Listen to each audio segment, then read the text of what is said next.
Well, JetBlue is hit with accusations of anti-Semitism after calling the police on a Jewish passenger after he complained about the flight attendant's Free Palestine pin. Now, Paul Faust was on a JetBlue flight to Vegas last week when he noticed one of the flight attendants wearing a Free Palestine pin, among others, including Black Lives Matter. Now, Faust said that he and a Jewish woman sitting next to him were talking about what's going on in Israel and on college campuses when they noticed the flight attendant put on an apron to serve drinks and only move the Free Palestine pin from her uniform to her apron to make sure it showed. Take a listen. Still chose not to do anything, not engage. But I walked up to the front and I said to the lead, I said, "Are you the lead flight attendant?" He said, "Yeah." I said, "Look, I just want to tell you I'm a frequent flyer Mosaic member." It was just upsetting that, she wore that and then that she changed that one to the front of the apron, not the others.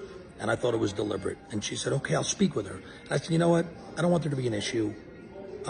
Maybe, speak with her, but not now. Maybe you can speak with her after we leave the plane, maybe later on. Just talk about how maybe a little insensitive, maybe feel uncomfortable." I deliberately didn't want there to be an issue. I go back to my seat.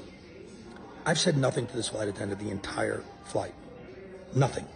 In fact, she wasn't even sitting in the seat. She was working the craft and maybe came down and sat 3 minutes, while we land. So I get up when we land to get off the plane, and as I'm walking off the plane, she's sitting there with someone in a yellow penny, and she goes, "Him, he's the other one."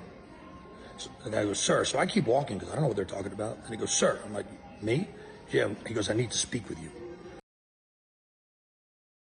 Now, JetBlue later canceled his flight without him knowing and without conducting an investigation initially. And joining us now live to talk more about this is Paul himself. Paul, thanks so much for joining us. Your first TV interview talking about this. I mean, this video has gone viral, specifically, over the weekend and today. Tell us what happened. We kind of presented the video that you posted to social media. You were basically guilty before the facts even came out, according to JetBlue, the way they treated you.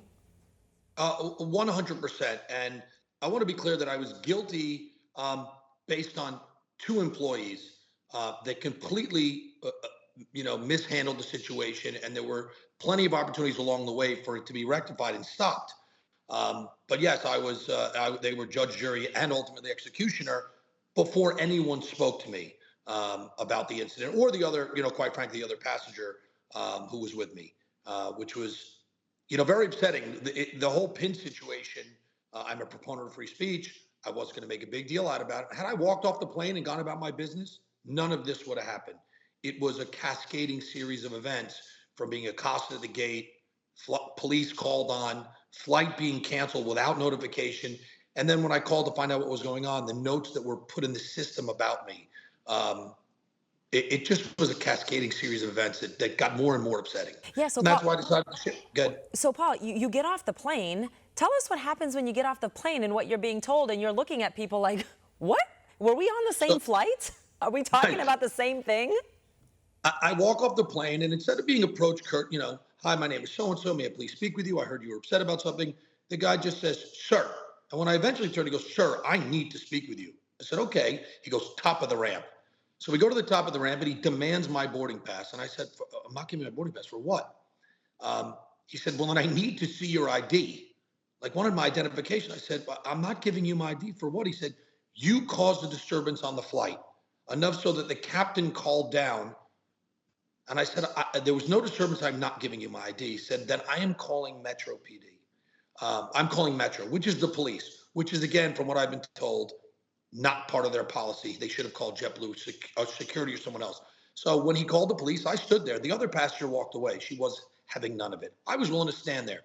But when he called the police and said, "I'm standing here with a passenger that committed a disturbance on our flight," I walked away. I was not going to stand there while they lied to the police. And then I don't know. I have a business trip in Las Vegas. I wasn't going to stand there. I don't know the policies. I don't know the rules. I don't know if I was going to be arrested. I had things to do. So I walked away when he made a false police statement and called the police on me. For all our viewers asking where One America News is heading in the future, we would like to introduce you to OAN Live. OAN Live is the best way to stay up to date on all of the hard-hitting, straight-shooting, national and international headlines. And the best part is, OAN Live is only $4.99 per month.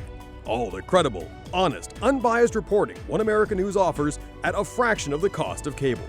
Just go to OANN.com to easily sign up for OAN Live and stay informed.